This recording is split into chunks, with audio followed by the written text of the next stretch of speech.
flash mob attacks in Philadelphia, Milwaukee, several places here in the United States. Yes. Is that indicative of a financial breakdown?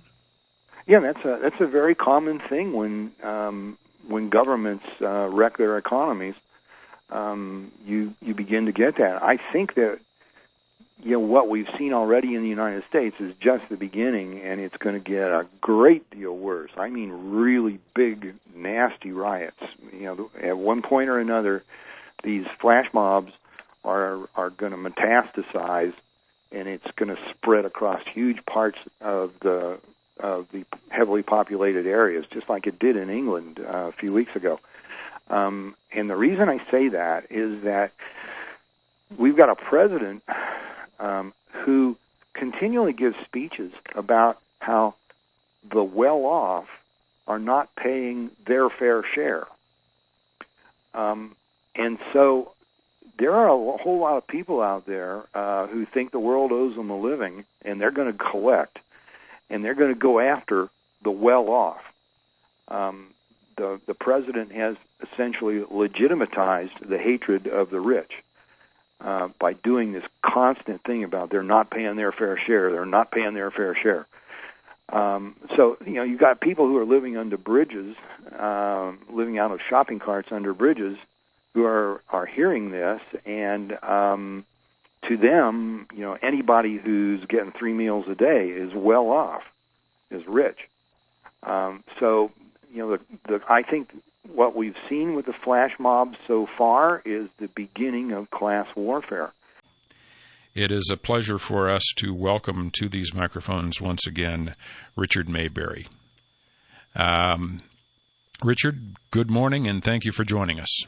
Well, thank you, Sinclair. Boy, that was quite a build-up there. I hope I can live up to it. Well, I'll say this. You've done it every time I've ever introduced you.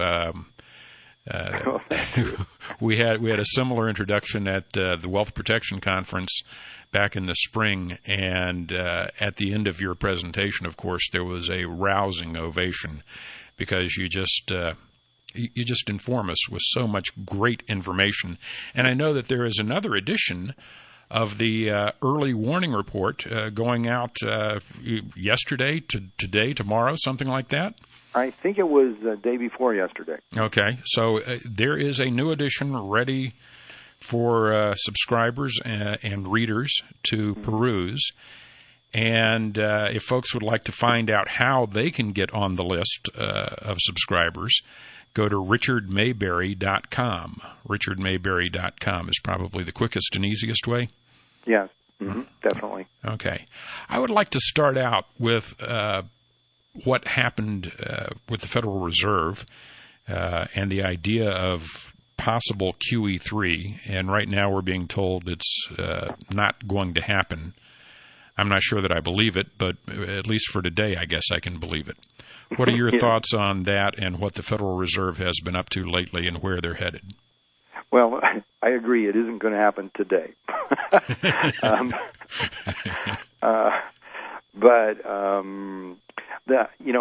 Now QE for our listeners who aren't too familiar with that means quantitative easing, which means expanding the money supply. A good way to understand all of that is to just always kind of refer back to the question, why is counterfeiting illegal? Well, it's illegal because if you expand the number of dollars, then you drive down the value of each individual dollar, and prices rise then to compensate.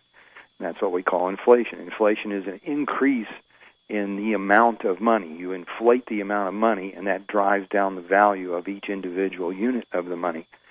And so to understand why the Fed is under this pressure to do more QE or more debasing of the currency, that you have to understand that one thing that's never talked about in the mainstream press is something called malinvestment. And what happens is when the government injects money into the economy, which it does for the same reason that any counterfeiter does, because they want to buy things and they don't want to have to work for it. Mm-hmm. They inject money into the economy. Well, that money does not go to everyone uniformly. It doesn't just descend on the country in this uniform blanket. It goes into specific locations, and those locations become hot spots, and then businesses and investors start moving into those hot spots to take advantage of these increased flows of money, and that is what we call malinvestment, is when these businesses and investors are investing in places where they would not have invested if the Fed hadn't been counterfeiting the money. So then when the Fed stops counterfeiting, then the businesses and investors who are dependent on these flows of money find that the flows dry up, and the businesses go under and the investments collapse. And so the Fed essentially creates bubbles, and then when it stops injecting the money, the bubbles pop. So they're always in this situation of either they're driving down the value of the money, or they are facing a bunch of bubbles popping, and they have to reinflate to stop that. Now they've done that. You know, you have QE1, QE2. Now they're talking about QE3, meaning, you know, it's just a case of how long until they resume the counterfeiting to go back to trying to keep these bubbles alive. And nobody knows. You know, I originally was thinking that they would start QE3 around in January. My wife is saying she thinks it's going to be like October 1st or thereabouts. She thinks they'll just wait one quarter since they stopped the QE2. So they'll be able to say, yeah, we tried it for a while, it didn't work, we waited a whole quarter, and now we'll go back to inflating again. So, you know, I'm kind of leaning in the direction of thinking I was wrong and she's right, and it's going to be in October, but I don't really know. They probably change their minds every day because they don't know what they're doing. You know, they've made a mess.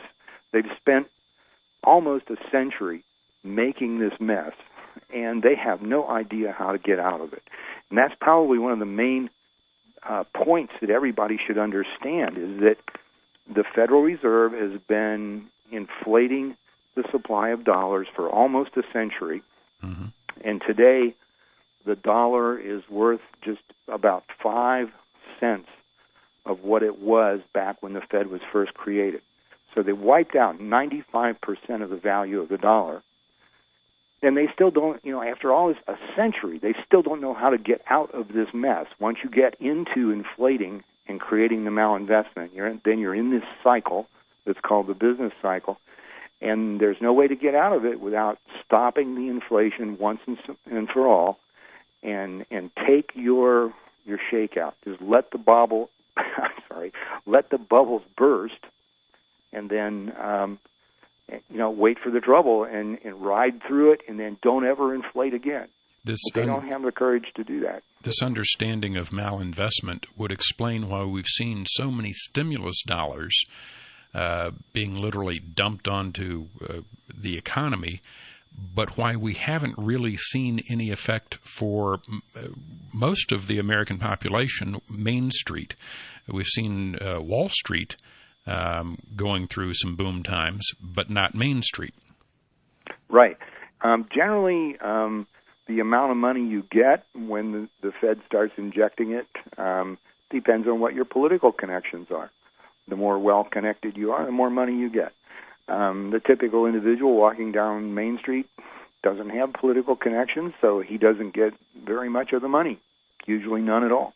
And really what it does as well is it leads to investment in speculation, because if it's not going into legitimate supply and demand and production, then it can only be left to go into speculation, and hence we're right back where we were in 2007, 2008. Right, we're right back where we were in 1919. You know, they've been doing it ever since the Fed was created. It was 1913. It was enacted into law in 1913 and was set up and operating in 1914.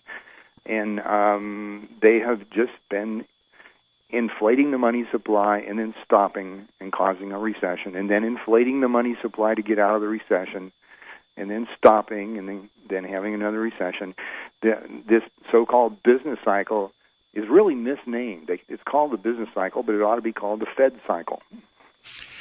We can also go back, in addition to going back through history to understand this. I think we passed this month a fairly important anniversary, the 40th anniversary, going back to 1971 of the Nixon shock, the Smithsonian Agreement.